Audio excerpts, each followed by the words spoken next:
Estás escuchando Transformando Vidas con Oliver Chávez, psicoterapeuta y experto en evolución humana. Demos la bienvenida a nuestro experto del día. ¿Tú nos estás viendo ya, Danilo? Ahí estás.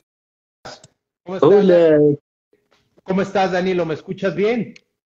sí, perfecto, Oliver, qué gusto Un verte. gusto tenerte aquí con nosotros y compartir este gran tema, Danilo. Creo que algo que sin duda afecta mucho a las parejas son todos los temas que no se hablan. Y creo que la sexualidad está lleno de mitos, de tabú, está atravesado por muchos factores, ¿no? Desde la propia cultura, la religión, todas aquellas cosas que no se hablan o a veces incluso se hablan de una manera muy distorsionada, ¿no? La educación sexual es la del amigo que dice que dura 5 horas, ¿no? Lo que vemos quizás en internet y entonces tenemos una gran desinformación que al traerlo al tema relacional y la pareja, pues trae muchos conflictos, ¿no? Porque no se habla, pienso que yo soy el único que estoy padeciendo esto, me empiezo a comparar y bueno, pasan muchas cosas en esta posmodernidad. Y bueno, pues te doy la bienvenida. Él es Danilo Urbina, director de Excess,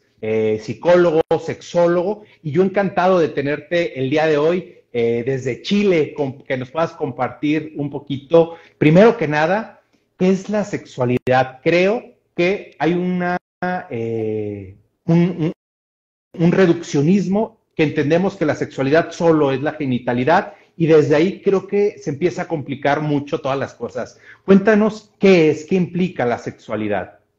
Muy bien, gracias, Oliver, por esa presentación. Creo que aquí hay varios elementos a considerar con qué es la sexualidad y quizás lo primero, como tú decías bien, esta gran desinformación, estos mitos, es entender, como lo acabas de mencionar, que no es igual a coito, que no es igual a genitalidad, que no es igual a sexo. Son algunos componentes de la sexualidad, pero la sexualidad es un área mucho más grande, que implica evidentemente lo que tiene que ver con lo corporal, con el placer, con lo biológico, pero además tiene que ver con los vínculos, con los afectos, con las emociones, tiene que ver con cómo nos relacionamos con nosotros mismos, pensando también en nuestro autoconcepto, nuestra autoestima, las herramientas y habilidades que también desarrollamos para enfrentar la vida, con la identidad. Entonces hay múltiples aspectos que tienen que ver mucho con la salud. El concepto de la salud sexual es uno que se desprende de la sexualidad y que incluso hablando de salud sexual no estamos hablando solo de estar libre de enfermedades o infecciones, sino también de llegar al estado más alto posible de bienestar asociado con nuestra identidad, nuestros vínculos y todo lo que tenga que ver también incluso ahí con el rendimiento, a propósito ahí de los mitos que hay. Entonces, Claro. vamos a entender desde ya este concepto amplio y que además tiene que ver con lo que decía hace un ratito, con estos factores a nivel cultural, social, el tema espiritual o religioso, el tema más psicológico, más biológico. Hay millones de áreas que también tienen que ver con esto. Entonces, es un poco difícil definirlo porque es un concepto bien amplio, pero evidentemente ahora ir aterrizándolo probablemente nos va a ayudar a ir entendiéndolo mejor. Claro, y sobre todo creo que hay varios factores que tenemos que ir entendiendo como algo circular, ¿no? Uno, entre la conexión del vínculo, la relación y la sexualidad, ¿no? Porque creo que de repente ahí en una pareja heterosexual, ¿no? De repente el discurso es que si no tenemos relaciones, ¿no? Dice el hombre, pues ¿cómo puedo estar bien con la pareja, ¿no? Y quizás un discurso más del lado femenino dice, es que si no me trae flores, si no hay un vínculo amoroso, ¿cómo voy a tener intimidad, ¿no? Y entonces como una cosa se va retroalimentando a la otra. Platícanos un poquito de la importancia de entender estas dos cosas, la sexualidad y la vincularidad y qué papel juegan en las relaciones de pareja, cómo es que están ligadas.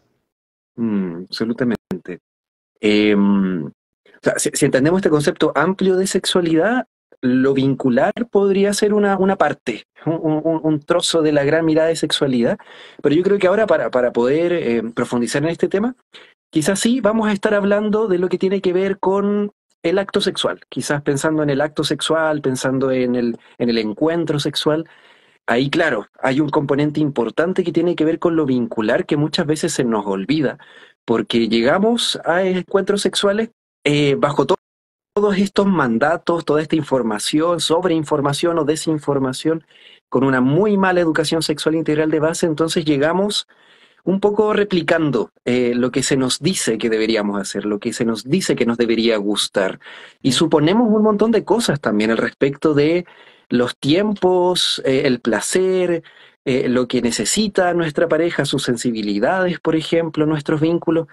Entonces llegamos sin muy bien saber cómo comunicarnos bajo estos mandatos. Y aquí yo creo que algo interesante que también mencionabas, Oliver, tiene que ver con los aspectos de género, como también en la socialización de género, que normalmente es muy binaria, muy polarizada, que a los hombres se nos enseñan ciertas cosas, a las mujeres se nos enseñan otras cosas también.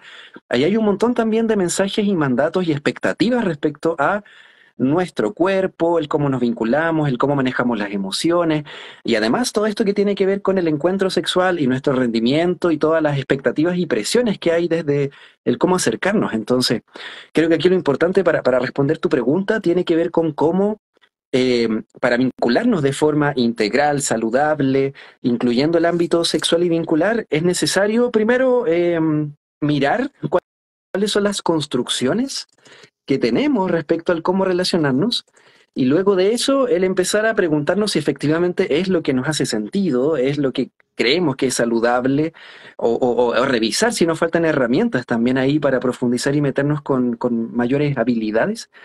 Y ahí ir construyéndolas. Creo que es algo que a veces nos falta entender mucho, que los vínculos, las relaciones, la sexualidad se va construyendo de vínculo a vínculo, de relación a relación. Nada tiene que ser predefinido o como una receta estándar. Quizás algunas ideas podríamos tomarlas y adaptarlas, pero todo tiene que ser muy conversado y dialogado. Entonces, claro, en estas situaciones probablemente por los estereotipos de género o por la falta de educación sexual o herramientas tendemos a equivocarnos mucho, a no saber qué necesita la otra persona, a cometer errores. Así que es fundamental lo que estamos haciendo ahora, que es desmitificar y educar al respecto. Claro, sobre todo creo que abrir este espacio de diálogo, ¿no? Donde también se le pueda dar otra dimensión, creo que es muy importante darle otra dimensión también a la sexualidad. No sé qué tanto, desde tu punto de vista, se ha perdido esto que decíamos, ¿no? Ahora nada más como una parte solamente físico. Y creo que la sexualidad es algo muy bonito, ¿no? Entrar en esta comunión, en este encuentro. Realmente creo que muy pocas veces nos desnudamos, ¿no? Cuando nacemos, quizás nacemos así desnudos, todo, pero creo que a nivel metafórico también es muy bonito ese desnudarte con el otro, ¿no? Y justamente creo que aquí lo podemos vincular a la importancia de la comunicación para favorecer quizás este aspecto de la sexualidad, ¿no? ¿Qué podríamos recomendarle a las parejas para que puedan abrir este diálogo para decir, como justamente lo decías, de repente en mi creencia de qué ser hombre, qué ser mujer, lo que me tiene que gustar y no gustar, a veces hasta me da miedo proponer algo distinto que no me gusta porque pienso que soy como raro, ¿no? ¿Qué va a pensar mi pareja, ¿no? Entonces, desde ahí, ¿qué nos pudieras recomendar para abrir este abanico de posibilidades, este diálogo natural y sobre todo creo que desde el respeto, ¿no? Con la pareja. Buenísimo. Oye, gran tema, gran tema abierto, Oliver, pero oye, fundamental, fundamental. Podríamos quizás referirnos a lo que tú estás proponiendo hablar con esta desnudez. Claro, a esa desnudez que no es solo lo físico, sino también claro, lo más emocional, lo más íntimo. Entonces, estamos hablando efectivamente de la intimidad y también de la vulnerabilidad, que es como mencionas recién, como, oye, me tengo una idea, tengo una propuesta, tengo un sentir, tengo una emoción, pero no sé si es algo que puedo poner en este vínculo, en esta relación, porque me expone, porque genera un riesgo, porque tengo susto de ser rechazado, de ser enjuiciado, de que genera algún problema, algún drama en la comunicación, en la relación. Entonces, creo que es importante entender primero que todo que es esperable y normal que en la medida que vamos generando una relación o muchas relaciones, esto se va construyendo también. Es como si fuéramos un poco conociendo a la otra persona y construyendo en ese conocer un espacio seguro en el vínculo. para que al poder ir avanzando, es como que nos fuéramos sacando las armaduras o las capas de la cebolla para ir mostrando cada vez más eso más personal o íntimo. Evidentemente, las personas tenemos distintos tiempos, también tenemos distintas historias, para algunas es un poco más fácil que para otras. Aquí aparecen más elementos que tienen que ver con lo emocional y es cómo se nos ha enseñado también a vincularnos, a confiar, a exponernos, todo lo que tiene que ver con los vínculos de apego, desde la niñez y todas las etapas posteriores, muestran un poquito eso, cómo a veces nos relacionamos de forma más ansiosa o más evitativa también con los vínculos, nos cuesta ahí un poquito sacarnos estas capas.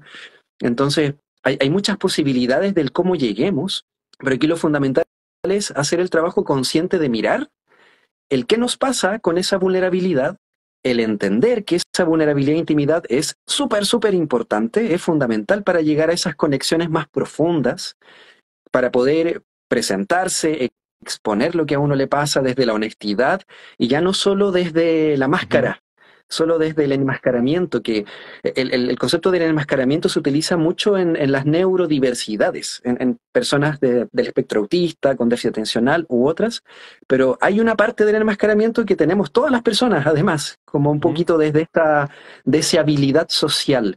Y también hay una deseabilidad que aparece en el ámbito vincular, en el cómo me presento como pareja, el cómo me enmascaro, cuánto veo a la otra persona, cuánto me veo a mí.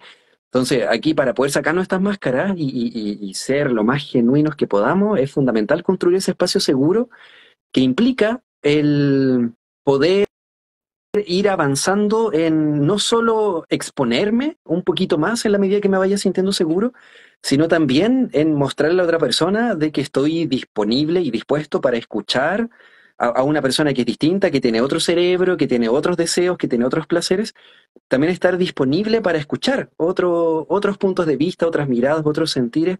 Entonces, es difícil pedirlo cuando no lo generamos nosotros también. A eso me refiero, con generar algo construido en equipo, ese espacio seguro. Entonces, creo que eso es lo fundamental, como intimidad, vulnerabilidad, espacio seguro para poder ir avanzando en Y eso.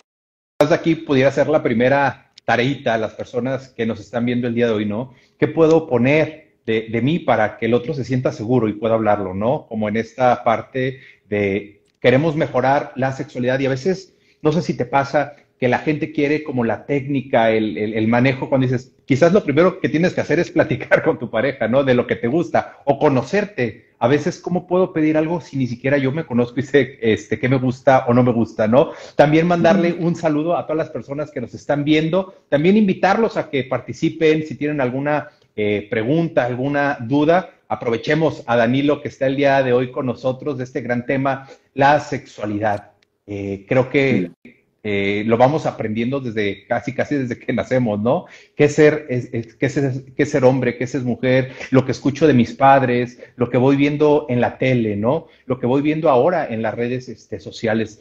No sé si hoy en día presentamos otros retos, Danilo. ¿Qué retos podrían presentar las parejas? No sé si desde esta parte, no sé si llamarlo como hipererotizada, ¿no? Donde ya a un clic tenemos una gran diversidad de contenido, además sin buscarlo llega, ¿no? ¿Esto cómo está impactando a las relaciones? Pues esta información que nos llega todos los días. Perfecto. Sí, creo que lo que estás mencionando era de esta sobreinformación, que muchas veces efectivamente no está basada en información confiable. Está muy relacionado también a lo tecnológico, al gran acceso actualmente a Internet o a distintas plataformas donde esto uno puede acceder mucho más fácil a múltiples redes de información y sin saber dónde escoger o dónde recibir una buena información. Entonces, entendiendo eso, es frecuente que se repliquen en estas fuentes de información, nuevamente, pues estos mitos, esta información no basada en evidencia, y también todos estos estereotipos que tienen que ver con lo que a las personas nos debería gustar o nos debería pasar, relacionados a los temas de género y un montón de otros elementos que se mezclan ahí. Entonces, claro, una de las consecuencias de eso tiene que ver con estar bombardeados, bueno, y aquí mezclamos otros medios de comunicación, la televisión, la música, la literatura u otros, donde podría darse un mensaje de que estamos en una época donde es muy fácil, por aplicaciones de citas, por páginas porno, por un montón de fuentes, el conectarnos con la sexualidad como que está muy disponible, está ahí. Es cosa de escribir Claro. un par de palabras en buscadores de Clic, ¿no? Google, un clic y uno llega a poder acceder a un montón de información.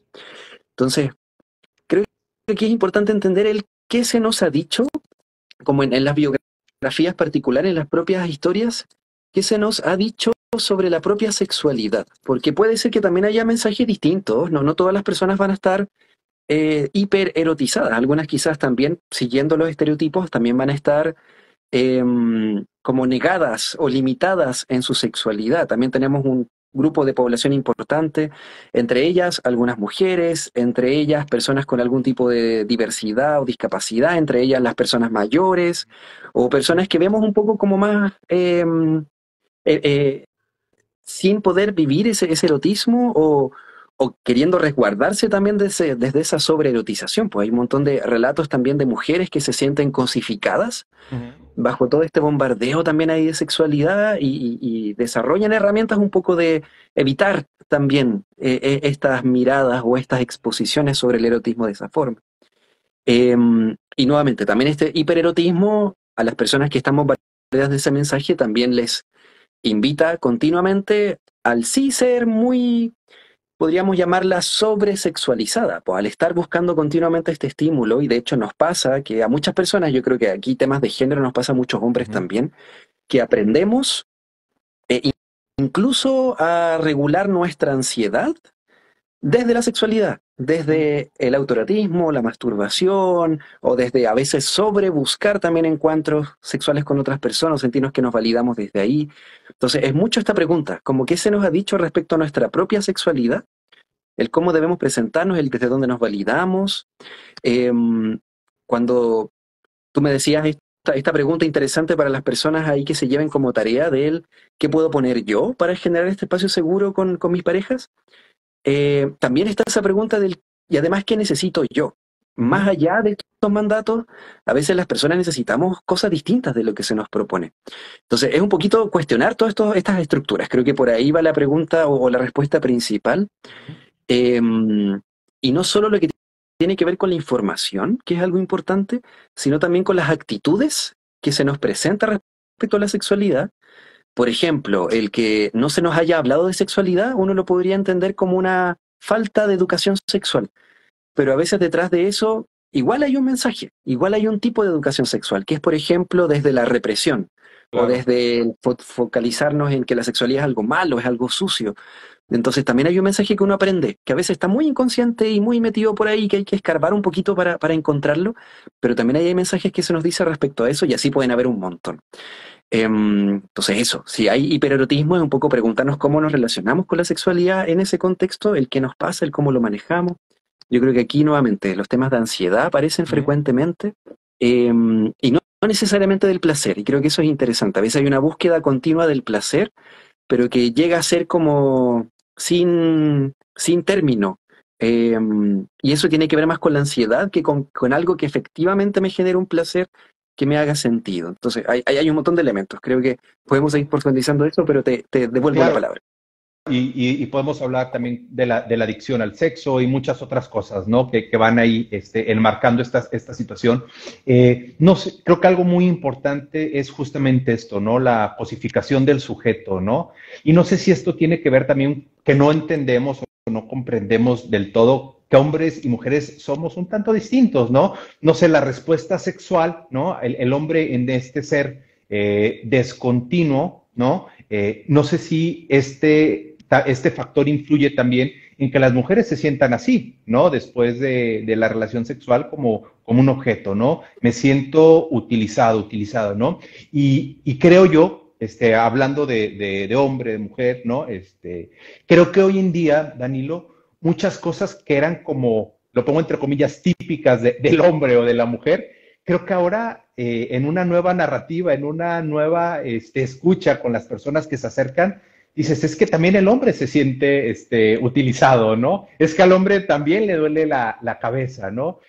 Como estos discursos que ahora dices, bueno, como seres humanos creo que están pasando a nivel un poco similar, pero creo que es importante que nos puedas compartir cuáles son esas diferencias quizás entre ser mujer, ser hombre, que puedan contribuir a un quizás un reto en la pareja cuando no se entiende, cuando no se habla. Ujú. Qué interesante tu pregunta también, porque acá, tal como dices, efectivamente hay algunas diferencias que tienen que ver con aspectos anatómicos, sensoriales, de la velocidad de excitación que frecuentemente se observan y pasan, por lo cual se enseña mucho la respuesta sexual de forma binaria, como la respuesta sexual femenina, la respuesta sexual masculina, de forma muy contrapuesta. Ujú. Pero las revisiones más actuales y que también tienen una influencia bastante de los cuestionamientos del género en la educación también sexual, han planteado que más bien existe una respuesta sexual humana más que femenino-masculina. Hay elementos en común, como esto que dijiste tú recién, como que hay también elementos que tienen que ver con la emocionalidad que nos pasan a los hombres, Ujú. o hay elementos que tienen que ver también con hay mujeres que a veces aprenden de la respuesta sexual y dicen como, oye, a mí no me cuesta nada excitarme, como supuestamente a uno le enseñan que es una curva mucho más lenta y mucho más larga, y no me Ujú. pasa eso que me dicen. Entonces aquí tiene que ver nuevamente con la diversidad de cuerpos, más allá de si somos hombres y mujeres, y nuestra sensorialidad y sensibilidad particular, y ojalá rompiendo esto más binario, Ujú. también entendiendo las diversidades sexuales y las identidades no binarias. Entonces, hay ciertos elementos que físicamente pueden ser distintos, pero no son tan distintos como normalmente se nos ha dicho que somos entre hombres y mujeres. Es más bien la presión de los mandatos de género, de los estereotipos de género, los que nos vienen a construir con formas distintas, con ritmos distintos. Es, por ejemplo, o quizá un ejemplo que puede aterrizar esto, Oliver. Ujú. Eh, los hombres se nos socializa mucho más al respecto de tener contacto con nuestra genitalidad, con nuestro pene, de tocarlo, de sentirlo. Se nos promueve también el comienzo de la actividad sexual de forma más temprana.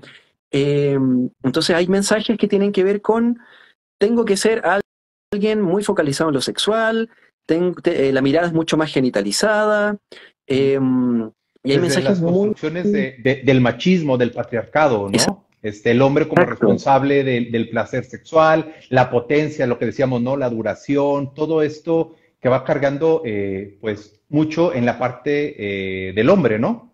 Exacto, exacto. Eso desde los estudios de género se le llama como esta masculinidad más hegemónica, que es esta más normativa, que es esta más como tradicional, más patriarcal, que viene a presentar todos estos mandatos del cómo uno debería funcionar y de rendir respecto al cuerpo. Entonces, los hombres por todos esos mensajes que están bombardeados desde todos los frentes, desde el colegio, la familia, los medios de comunicación, aprendemos mucho a relacionarnos con nuestro cuerpo, con la sexualidad desde esos mandatos. Y la consecuencia de eso es que efectivamente es como una profecía autocumplida, si le ponemos ese nombre. Ajá. Como que los hombres efectivamente aprendemos a masturbarnos, a veces de contexto un poquito más, con poca información, de forma más ansiosa, escondidos, en la habitación, de forma rápida, y eso genera que efectivamente vayamos construyendo una conexión con la sexualidad que es más rápida, que a veces es menos conectada con la emocionalidad, que a veces es más ansiosa, que a veces es más con el foco de llegar al orgasmo y al placer y a la eyaculación, y no necesariamente sentir y disfrutar el proceso en el momento.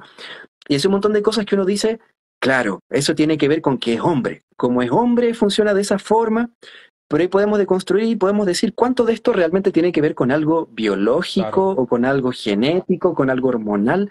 Hay un componente tremendo que tiene que ver nuevamente con esas construcciones culturales y sociales. Entonces, aquí un poco la invitación es que veamos nuevamente esas construcciones, entendamos que no somos tan distintos, pero que sí, cuando ya somos adultos, no es así como yo me voy a deconstruir y voy a modificar esos tiempos y ritmos y placeres, es un poquito también abrazarlo. Las personas que somos más adultas es abrazar que efectivamente nos construimos bajo esos ritmos, bajo esos mandatos, y de un poquito desde ahí partir, como ya. Me Ujú. enseñaron que me tenía que gustar tal cosa y efectivamente aprendí que eso me tenía que gustar y me gusta efectivamente, pero puedo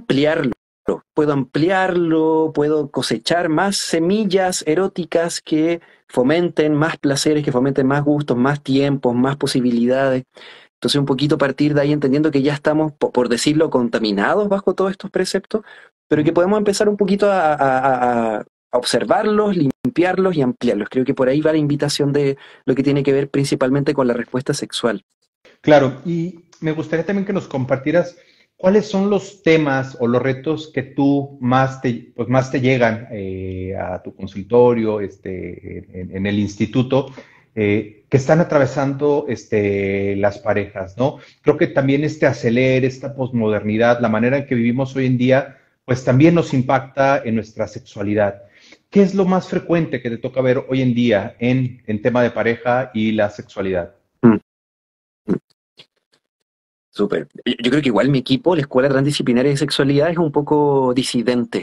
Nos llegan personas que no van a los espacios más frecuentes porque tratamos de construirnos como un espacio seguro, entonces nos llegan, quizás no somos tan representativos en los temas que nos llegan, pero dando eso, hecho eso por sentado, sí nos llegan algunos elementos que suelen ser más frecuentes en las consultas sexológicas en general, y esos tienen que ver con los problemas, por ejemplo, si pensamos específicamente en sexualidad, en acto sexual, problemas respecto a la respuesta sexual.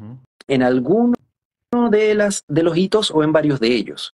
La respuesta sexual suele dividirse tradicionalmente en las etapas de deseo, es decir, ¿tengo ganas o no tengo ganas en este momento de algún encuentro sexual con mi pareja o con alguien más? Y eso es un motivo de consulta frecuente de parejas, sentir que en algún momento no hay ganas o se acabaron las ganas, o hay un desajuste o un desequilibrio en las ganas, una persona tiene más ganas que la otra y cuesta esa negociación, cuesta ese encuentro, o se interpreta también de formas que a veces son muy dolorosas, como eso tiene que ver que no le gusta a mi pareja o algo cambió. Y el deseo es muy sensible respecto a un montón de variaciones de la vida que a veces no tienen que ver con la pareja, a veces tienen que ver con el cansancio físico, con los estresores laborales, con el ritmo de vida, que muchas veces no es amable con la sexualidad, quizás especialmente en Latinoamérica, como ritmos de vida y jornadas laborales que son extremadamente extenuantes, o el cuidado de la familia. Entonces, es interesante a veces cuando uno ofrece estos espacios para mirar qué hay en el deseo que tenga que ver con la pareja y qué hay que tenga que ver con todo esto más del sistema que nos rodea, que puede verse afectado. Y todo lo que tiene con la negociación y la comprensión y todo eso. A veces hay factores que tienen que ver también con temas biológicos, cuando hay consumo de algunos fármacos, cuando hay algunas situaciones de salud, también eso puede afectar el deseo. Entonces hay que explorar en todo, como esta mirada amplia e integral. Entonces ese es un gran tema, deseo. ¿Sigo con los otros temas o hay algo que quisieras conversar, comentar? Claro, porque creo que muchas, y la pregunta que quizás te hacen igual que a mí de repente es, pero ¿cuánto es lo normal, no? ¿Qué frecuencia, no? Justamente como si hubiera como un marcador, ¿no? 3 veces a la semana está bien, ¿no? Y creo que cada pareja y también la etapa de la pareja pues cambia mucho, ¿no? No es lo mismo quizás cuando están empezando, ¿no? La relación a 10, 20 años, o incluso cómo se entiende la sexualidad en la tercera edad.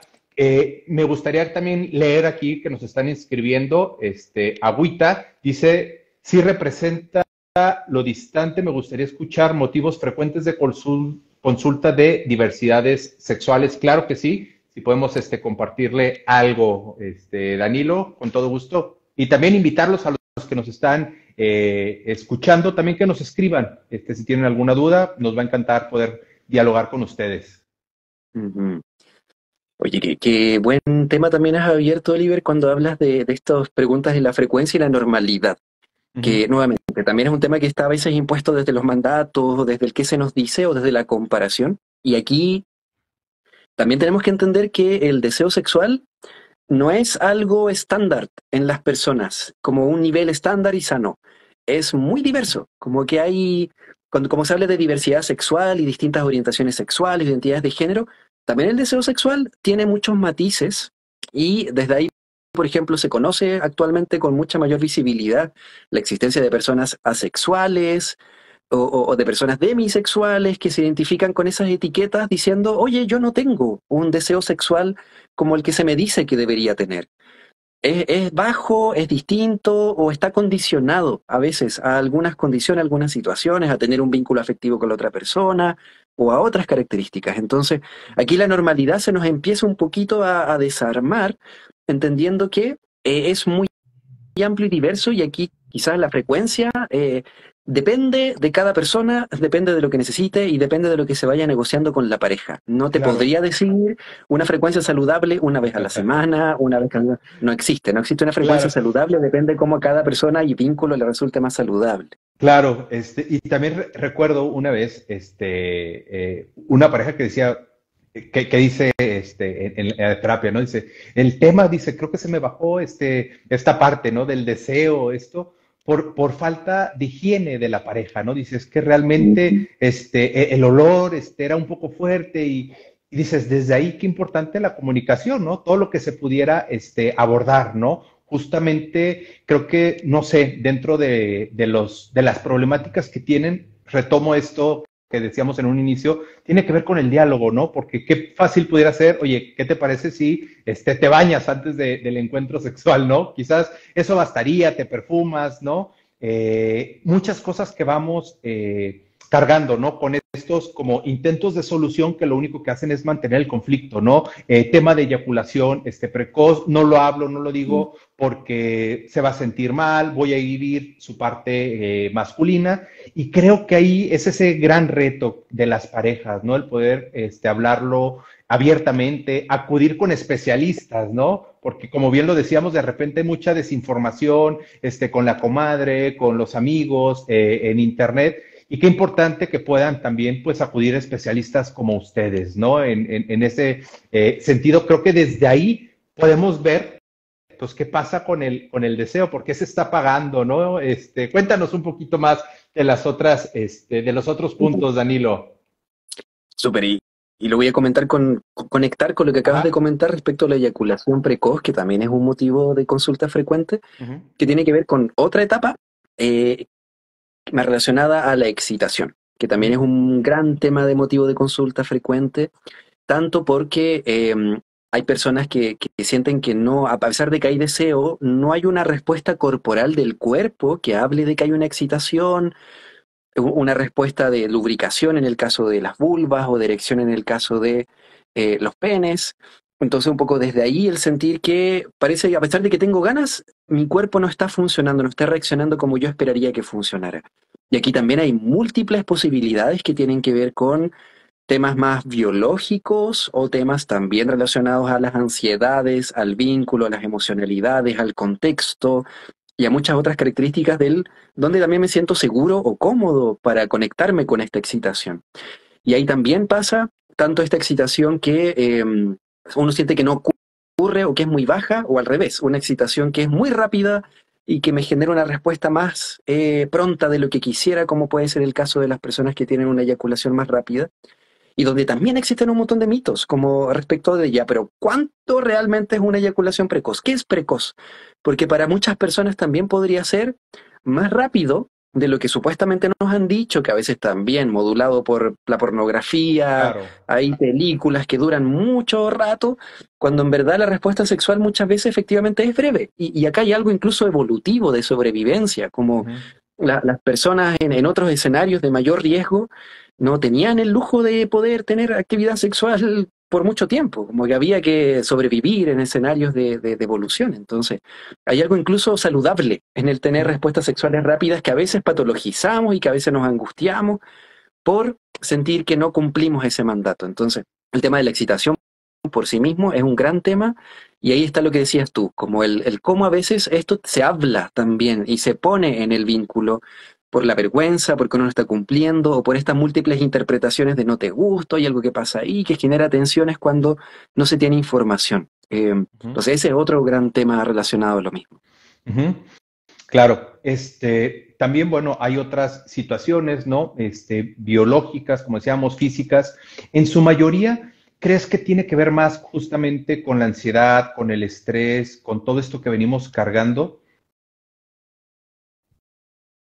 Sí, hay un componente muy grande que tiene que ver con aspectos más psicológicos, sociales y Ujú. vinculares que influyen en estos problemas de la respuesta sexual.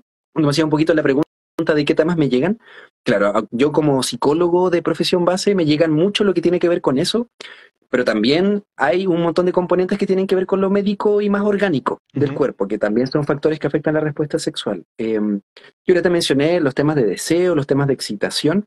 También parte de la respuesta sexual tiene que ver con el orgasmo. También hay motivos de consulta frecuentes respecto a ese momento, a sentir que no se logra llegar, o relatos de personas especialmente socializadas como mujeres que no han logrado llegar al orgasmo, y ahí uno un poco explora de cuánto realmente estas personas han logrado explorar su placer, explorar su corporalidad, y uno puede ver mensajes o discursos represivos, a veces religiosos, que influyen en eso, es bastante frecuente. O además del orgasmo, que es lo más placentero que se busca, también hay motivos de consulta que tienen que ver con el dolor, que también es una situación frecuente, que quizás a mí no me llegan tanto temas de dolor, porque muchas veces hay un componente más fisiológico y ahí llegan más con Ginecólogo, quizás. médicos, médicas, exacto.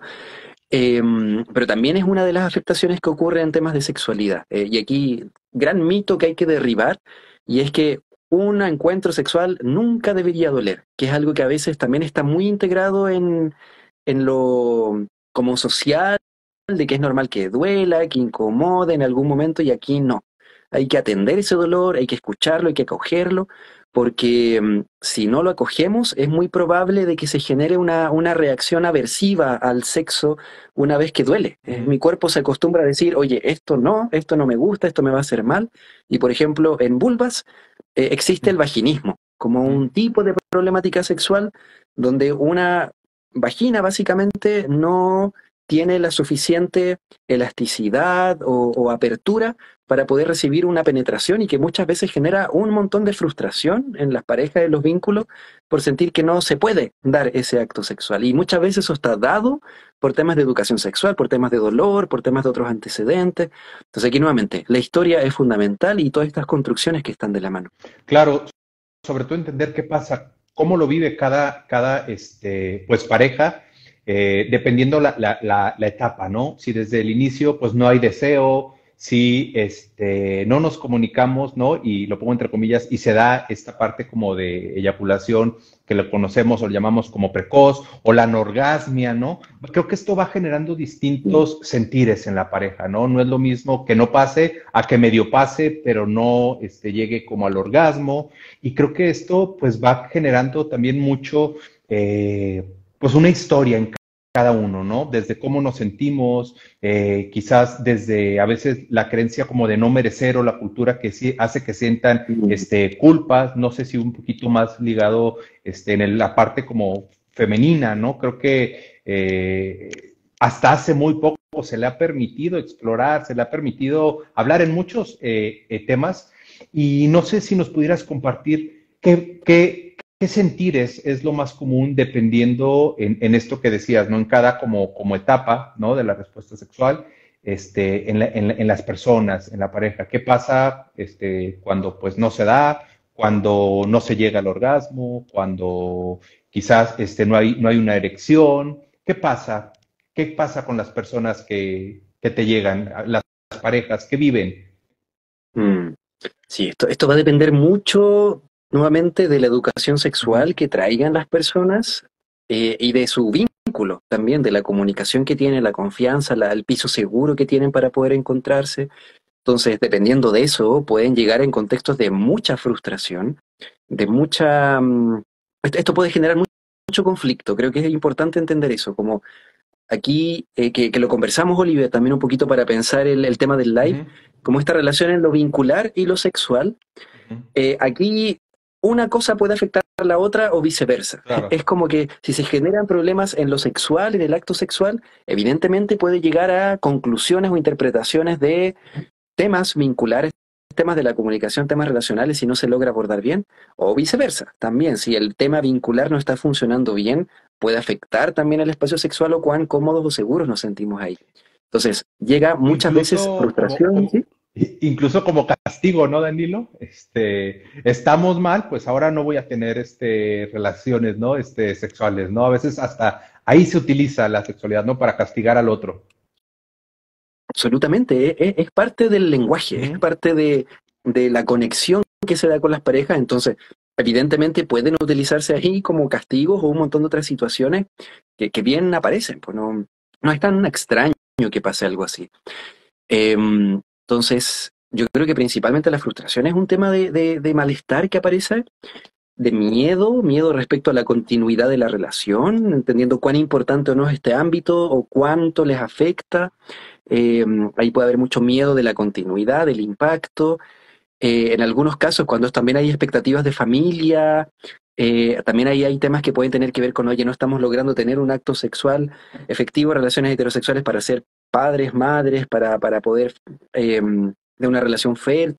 También a veces hay motivos de consulta que vienen desde ahí. Claro. Desde esto no nos está funcionando para ser familia. Entonces, desde ahí venimos a consultar. Y así, un montón de cosas que tienen que ver con, nuevamente, estas emociones más difíciles de poder plantear. Y solo quiero aprovechar de sumar esta preguntita que había salido hace un ratito, como de estos motivos de consulta Ujú, frecuentes también, más fuera de la norma o disidente. Yo no te hablé de lo más frecuente que tiene que ver con la respuesta sexual, ujú. pero también hay temas que tienen que ver con otros momentos de las parejas o los vínculos donde solicitan apoyo. A veces esto tiene que ver con el cómo estamos construyendo ese piso de seguridad cuando han habido problemas de confianza, problemas de sensaciones de descuidos, problemas en la comunicación, no nos entendemos, cada uno tiene un cerebro muy distinto y tenemos muchos roces al respecto por eso, entonces temas más afectivos y vinculares es algo que aparece, la conexión emocional, que aquí a veces los temas de género aparecen, cuánto realmente estamos soltando, sacándonos esas capas y hablando de nuestra emocionalidad, Ujú. o quedándonos en capas más superficiales, y aquí un poco lo interesante es pensar el cómo las parejas, desde dónde conectan las parejas, porque a veces hay parejas que conectan un poquito más desde lo superficial a lo cotidiano y no necesariamente profundizan en estas capas más íntimas de la comunicación y ahí hay que ayudar en la construcción de eso. Y además, quienes están haciendo estas preguntas de construir todos estos mandatos, a veces llegan a la consulta viendo cómo construyo algo desde otro lugar sin tener referentes. Por ejemplo, lo que pasa respecto a las diversidades sexuales, no quiero replicar eso patriarcal o más heteronormado de las relaciones tradicionales. Tengo una pareja de mi mismo género. ¿Cómo nos enfrentamos ahora a esta construcción? O en las identidades de género diversas o en las corporalidades distintas también. Nos podemos encontrar con cuerpos distintos que tienen que ver, por ejemplo, con las transiciones de género o con otro tipo de disidencias donde también a veces se generan dificultades con la conexión con el propio cuerpo o con el de las parejas, o personas que se preguntan en esta múltiple diversidad, esto que hablamos hace un ratito del deseo sexual, de Ujú. esa diversidad sexual, pero también de las prácticas sexuales. Todo hace un ratito hacías la invitación, Oliver, de preguntarnos como el qué nos gusta, el qué nos genera placer, de forma ojalá Ujú. auténtica, espontánea y sin los mandatos. Entonces, cuando las personas se dedican a explorar eso, a veces también hay un montón de mitos de, oye, esto está Ujú. mal, esto es Ujú. sucio, esto no Claro. corresponde, me gusta algo que no está bien, a veces a nivel más individual o a veces a nivel en pareja. Como que alguien de la pareja tiene algún interés de alguna práctica sexual que le gusta o quiere explorar o le erotiza, eh, pero no sabe cómo plantearlo o ya lo planteó y generó un problema. Y por último, para hablar de otras cosas, está lo disidente vinculado a los vínculos no monógamos también. Personas que se empiezan a cuestionar la construcción de la monogamia, entendiendo que se han visibilizado muchas otras formas también de vinculación, siempre y cuando sea ética, consensuada y con Ujú. pilares importantes en la relación, pero no sabemos cómo hacerlo, no sabemos cómo hacerlo, el cómo manejar algunas situaciones que se dan. Entonces, ese tipo de disidencias nos tocan muy frecuentemente al EdSex porque hemos trabajado muy visibilizando estos temas. Así que de ahí te podría hablar un montón de cosas, pero yo creo que eso da para otro live. Claro, muchos temas que se van articulando, ¿no? Desde cómo hablar de sexualidad con los hijos, ¿no? Y como decías, que me recordó mucho a este axioma de la comunicación de Václavic, ¿no? Es imposible no comunicar, ¿no? Aunque no hablemos de la sexualidad en Ujú. la casa, ya estamos hablando, ¿no? Como de bien lo decías, quizás desde la represión, desde los discursos que ni cuenta nos damos y van escuchando quizás los otros, ¿no? Nos da para también cómo afecta a las parejas en la sexualidad el no poder tener hijos, que se me hace un tema muy importante y que aparte vemos que va en incremento, ¿no? Las tasas de infertilidad. Hoy en día cuesta más trabajo pues embarazarse, ¿no? Que antes, ¿no? Lo hemos visto y creo que eso también pues toca a estas fibras de la sexualidad de la pareja.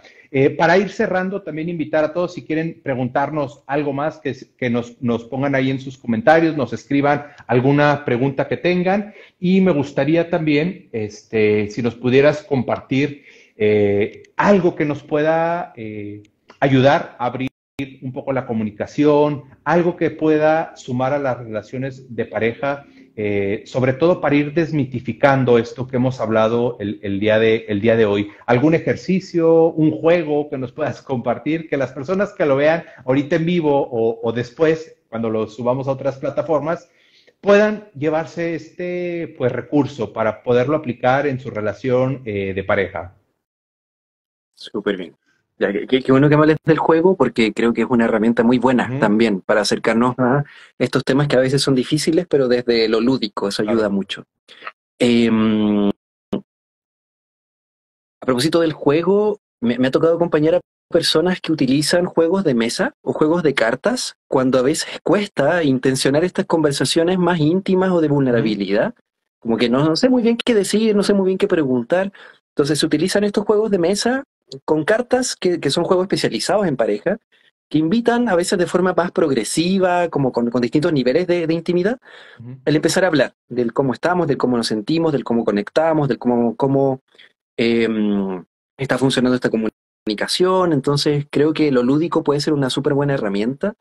Y además, siguiendo lo que decías hace un ratito del tema del placer, hay una tarea que yo suelo mandarle a las personas que están buscando abordar este tema, y que es una tarea un poco, yo siento que es sencilla, pero es fuerte en la profundidad, y es armarse una columna de 5, o sea, una tabla de 5 columnas, para preguntarme qué me erotiza y qué no. Incluso qué me genera rechazo en el ámbito de lo más sexual, en el ámbito del placer. ¿Y por qué son 5? Porque también podemos encontrar que probablemente la primera tiene que ver con eso, como muy sí, muy que me gusta, muy que me genera placer, muy que lo tengo reconocido y lo disfruto, y probablemente incluso podría poner en esa lista hacia abajo placeres que yo, si no los tengo con una pareja estable, y especialmente monógama, quizá incluso me pregunte si es que a esta persona no le gusta ese tipo de placer o práctica sexual, me cuestione el vínculo. Como a ese nivel de importante, el poner qué pondría en esa primera columna. La segunda columna, Oliver, tiene que ver con las cosas que nos gustan y nos generan placer o excitación o interés, pero que no necesariamente tienen que estar siempre, o si es que en un vínculo no están, yo puedo negociarlo, puedo cederlo. Es un poquito también llenarnos de muchas posibilidades, pero probablemente hay muchas de ellas que son negociables, si es que tengo parejas distintas, algunas le van a gustar, otras no. Entonces también es importante armarse de muchas ideas o propuestas o placeres, saliendo ojalá de lo más genitalizado especialmente. La columna del medio tiene que ver con aquellas cosas que no sabemos aún. Lo que está en el mundo de las fantasías, lo que está en el mundo de esta idea me parece interesante, pero no sé si la pondría en juego con cualquier persona, quizás me va a gustar, quizás no. A lo mejor me gustaría dejarlo solo en la idea, la fantasía, o algún día concretarlo. Entonces son esas cosas que tenemos duda o no sabemos dónde ponerlas.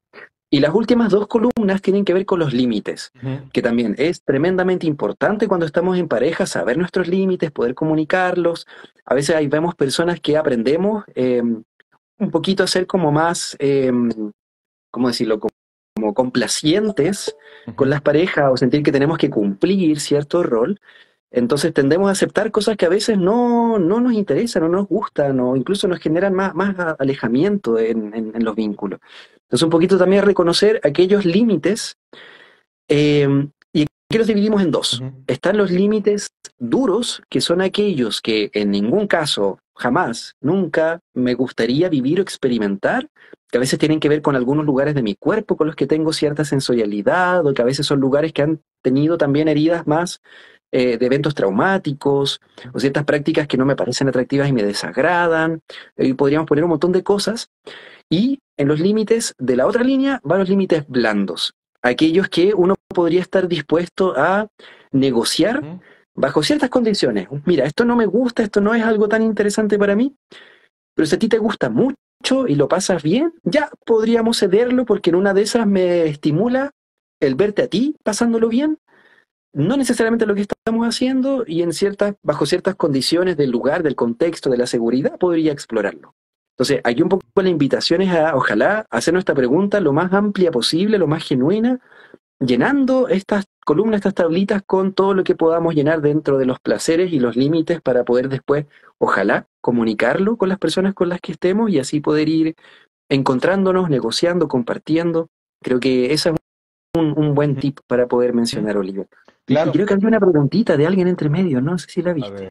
ver, vamos a ver por aquí. Dice, yo soy mamá de adolescentes, hombres y mujeres. Tengo apertura de hablar de estos temas con ellos, pero no se me da el tema. ¿Cómo saber si es correcto o no? ¿Me pueden dar un tip? Un abrazo grande, Geo. Saludos. Si podemos compartir, Danilo, y aquí reviso si hay alguna otra. Yo creo que aquí lo importante que plantea esta pregunta es en qué momento es bueno hablar, cuando el tema no surge espontáneamente o cuando los niños, niñas no nos consultan de su espontaneidad. ¿Cómo hablamos de estos temas? Yo creo que aquí a pesar de que puede ser a veces incómodo cuando no hay un cotidiano o una cercanía, es ojalá no esperar a que pasen cosas o a tener como la total certeza de que nuestro hijo ya está grande para escuchar estos temas. A veces hay que adelantarse y no esperar a que puedan surgir situaciones donde se necesita información.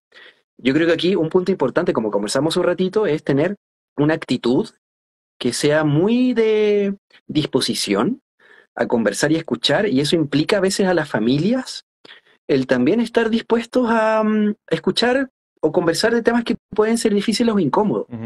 A veces uno como familiar, papá, mamá, tiende sin querer a enjuiciar o a limitar o a demonizar algunos aspectos respecto a la sexualidad. Y creo que aquí lo importante es ojalá entregar información, porque hay un mito que tiene que ver con que si le entregamos demasiada información a adolescentes, a púberes, lo que estaríamos haciendo es como intencionar el comienzo de la vida sexual temprana. Y estudios han mostrado que no es así. El que propongamos el hablar de esto y que nos anticipemos, obviamente adecuado a cada etapa del ciclo vital, no es lo mismo lo que vamos a hablar con un niño de 9 que con uno de 16, evidentemente, pero adecuado a ese rango, el darle más herramientas y más información lo que va a lograr es que las personas tengan más posibilidad de tomar sus propias autonomías, de cuidarse, de ser responsables.